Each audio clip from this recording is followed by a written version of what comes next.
scary it was on July 11th, 1940. I boarded the ship known as the Dunera, along with 2,000 other refugees, and we made our way out of Liverpool, all the way to Australia. By way of background, I am a German Jewish refugee, and I was 15 years old. My parents had sent us out of Germany in advance of the war, and we were in England. But those in England did not really trust us, because after all, we were German refugees. They sent 2,000 of us, mostly Jews, on a ship to Australia. Who would be willing to man that ship? The waters of the Channel Islands were fraught with German U-boats. It was a very, very dangerous place to sail. And they would not give us any warship escorts through the English Channel. We were on our own, so it was very, very dangerous to sail.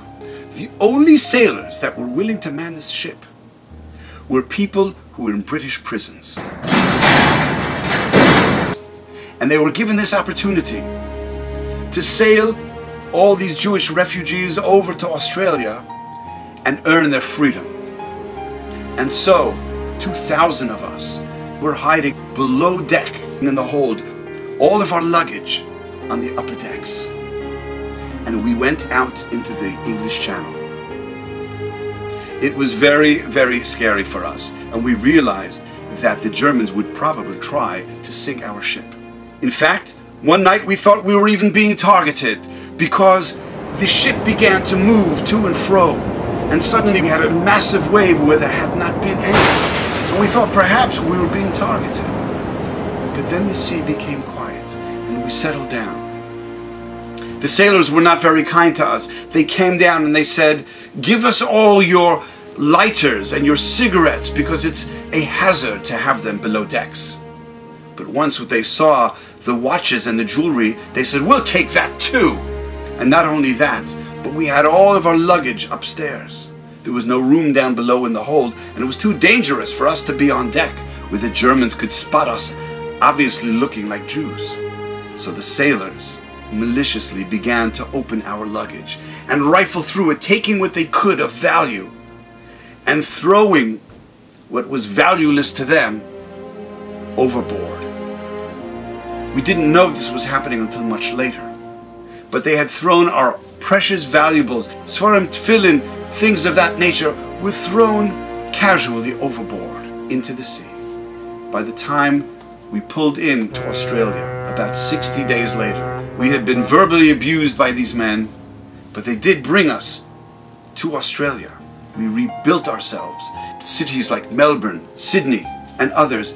I myself made my way to Eretz Israel, where I built a family in Yerushalayim, right outside of Mea Shearim. For 40 years we were wondering, why did we have to suffer so?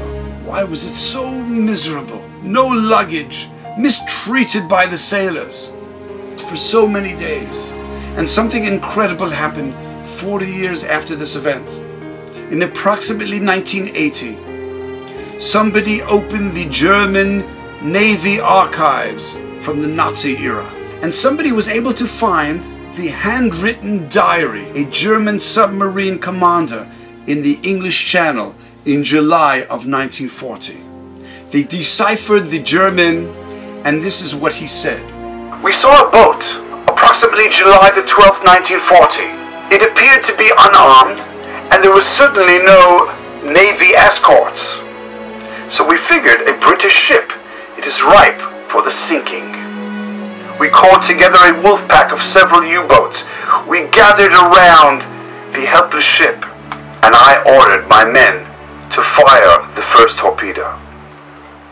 Incredibly, I never miss, but my torpedo went wide of the ship. I ordered my men to fire torpedo number 2, and this one looked like it would hit, but apparently went right under the ship, below the keel, and I watched the ship move as if hit by a wave, but it did not hit. I was ready to order torpedo number 3 to destroy this ship coming out of England. And one of my men said, "Captain, wait." And they're throwing these white little papers. I said, "Really?" I wonder if it's a spy ship. Let's wait until the ship clears the horizon, and then I want you to send out a group of men to retrieve those white articles. And so they did. They rowed over to the white things floating in the water, and they picked up white papers soaked. And they said, "Captain, these are letters in German, perfect German. They're Germans aboard. We thought they were Britishers. There are German citizens aboard the ship." "I don't know, Captain, why they're leaving Liverpool. They seem to be headed around the Cape of Africa." So I radioed immediately to Berlin. I said, "There appear to be German refugees on this ship called the Dunera. They appear to be Germans because they have flawless German letters." And we were told by Berlin, "Do not fire, I repeat, do not fire upon this ship. They must be Germans. Do not fire." And I gave the order to every U-boat in the Wolfpack and throughout the Atlantic Command, "Do not harm this ship, allow them free passage."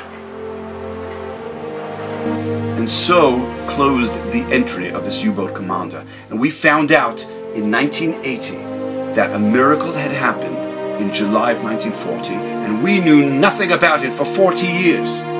All the very things that we were so angry about at God. How could you, God? How could you put us in this horrible ship with these terrible men?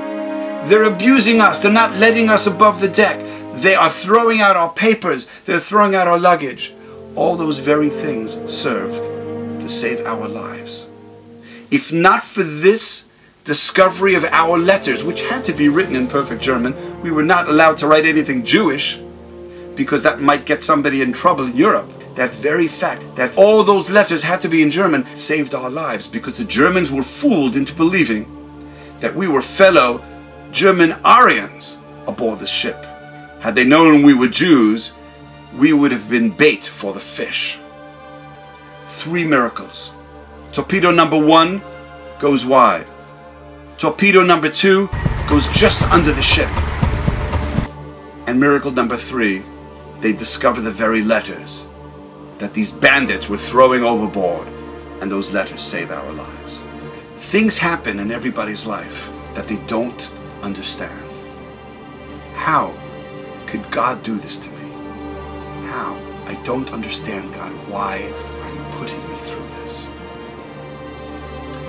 This story taught us very, very clearly that there are things that happen and we just don't understand them. We just don't. Sometimes you might understand it 40 years later, like I did, that this was the most important thing that could ever happen to save me. Sometimes we might see it, and sometimes we may not. But we must believe that God is in charge of the world, and He loves us and wants what is best for each and every one of us.